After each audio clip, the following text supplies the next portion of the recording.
बिस्मिल्लाहिर्रहमानिर्रहीम। Dear students, आज हम कान की पैथोलॉजी के बारे में बात करते हैं। कान की पैथोलॉजी में ये है कि हमने एनाटमी पढ़ी, कान के एनाटमी और कान की फिजियोलॉजी पढ़ी। तो आज हम पैथोलॉजी जानते हैं। तो पैथोलॉजी का मतलब है कि अगर कान जो है वो नॉर्मल तरीके से काम ना करे और उसमें पैथोजन जो हैं वो इन्वॉल्व होते हैं, जैसे वायरस, बैक्टीरिया, फंगस और दूसरे पैरासाइट्स वगैरह जो हैं वो इन्वॉल्व हो जाएं और कान जो है वो नॉर्मल तरीके से काम ना करे, तो इसको हम कान की पैथोलॉजी कहते हैं। इसमें हम जो हैं वो मुख्तलिफ जो पैथोजेंस हैं उनका पता लगाते हैं, लैब में कल्चर करते हैं और पैथोजन का पता लगाकर उन पैथोजेंस को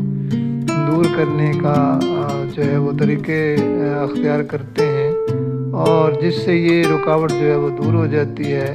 और फिर दोबारा जो है वो कान अपना नॉर्मल काम करना शुरू कर देता है। तो अगर हम तफसीलन इस बात को समझने की कोशिश करें तो कान के 3 बड़े हिस्से होते हैं: बैरूनी कान, दरमियानी कान और अंदरूनी कान। बैरूनी कान जो है वो बाहर की तरफ होता है, उसमें हवा का गुज़र होता है और आवाज़ जो है वो कान में पहुंचती है और वह जो कान का पर्दा है वो हरकत करता है, तो हमें आवाज़ जो है वो पता लगती है कि किस तरह की आवाज़ है।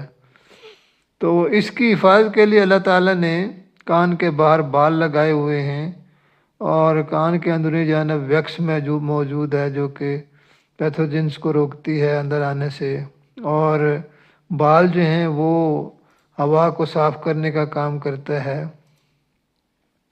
तो इस तरह से जो है ये बैरूनी कान जो है वो मुख्तलिफ जो पैथोजेंस हैं जो पानी के ज़रिए या हवा के ज़रिए हमारे कान के अंदर आने की कोशिश करते हैं, उनकी जो है वो रोकथाम करते रहते हैं और कान को बीमार होने से बचाते हैं। अब ये जो बीमारियां हैं ये बैरूनी कान की बीमारियां होती हैं और इसमें बैरूनी कान में बैरूनी जो पैथोजेंस हैं वो मक्खियाँ भी हो सकती हैं, वो मच्छर भी हो सकता है, वो मक्खियों के अंडे हो सकते हैं और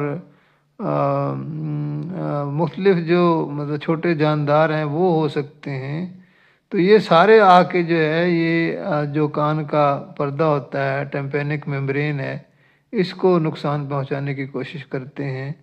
तो ये बैरूनी कान जो है ये इसमें हम जो है इसकी पैथोलॉजी को जानने की कोशिश करते हैं। अब अंदरूनी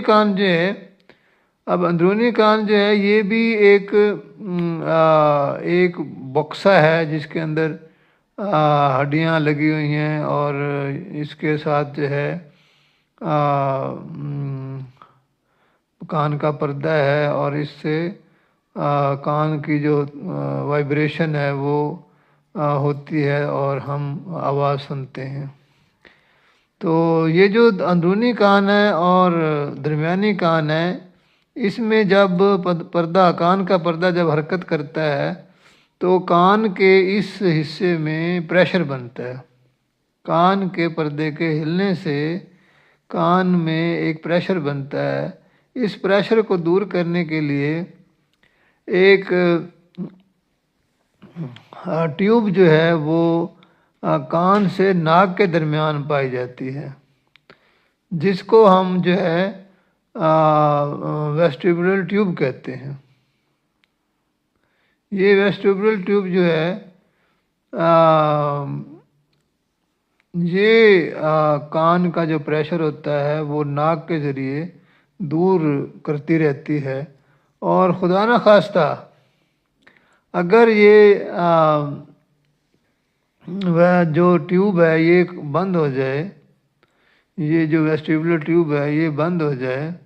तो क्या होता है इसकी प्रेशर जो है वो बढ़ जाता है और कान के अंदर मुख्तलिफ जो आवाज़ें हैं वो पैदा होना शुरू हो जाती हैं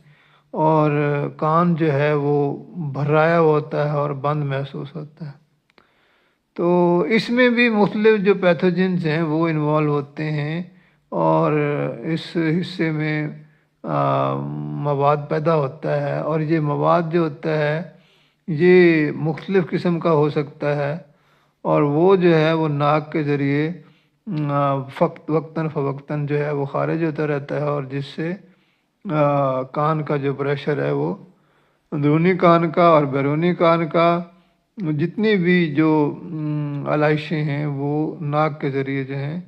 وہ دور ہوتی رہتی ہیں، اور اس طرح سے اس کے درمیان جو ہے وائبریشن کا عمل ہوتا رہتا ہے، اور مسلسل ہمیں نارمل جو ہے وہ آواز سنائی دیتی رہتی ہے۔ تو یہ ساری جو باتیں ہیں یہ کان کی پیتھولوجی میں شامل ہیں، اور اس میں ہم جو ہے کان میں پیتھوجنس کی جو عمل دخل ہے وہ اگر ہمیں محسوس ہو اور اس کی وجہ سے کان اپنا کام کرنا چھوڑ دے۔ کان کے کام یہی ہے نا، کام آواز سنتا ہے اور ہمارے توازن کو برقرار رکھتا ہے۔ اگر ہمیں کان سے آوازیں سنائی دینا اور ہمارا توازن جو ہے وہ برقرار نہ رہے تو ہم سمجھتے ہیں کہ یہ ہماری کان کی جو ہے وہ بیماریاں ہیں، اور اس میں ہم کان کو جو ہے وہ زیر بحث لاتے ہیں۔ تو بہت بہت شکریہ جی۔ آپ اس کے بارے میں اگر کوئی اور معلومات لینا چاہتے ہیں تو آپ ہمیں کویشچن کریں، اور ہمارے چینل کو لائک کریں، سبسکرائب کریں اور شیئر کریں۔ تو بہت بہت شکریہ جی۔ السلام علیکم ورحمۃ اللہ۔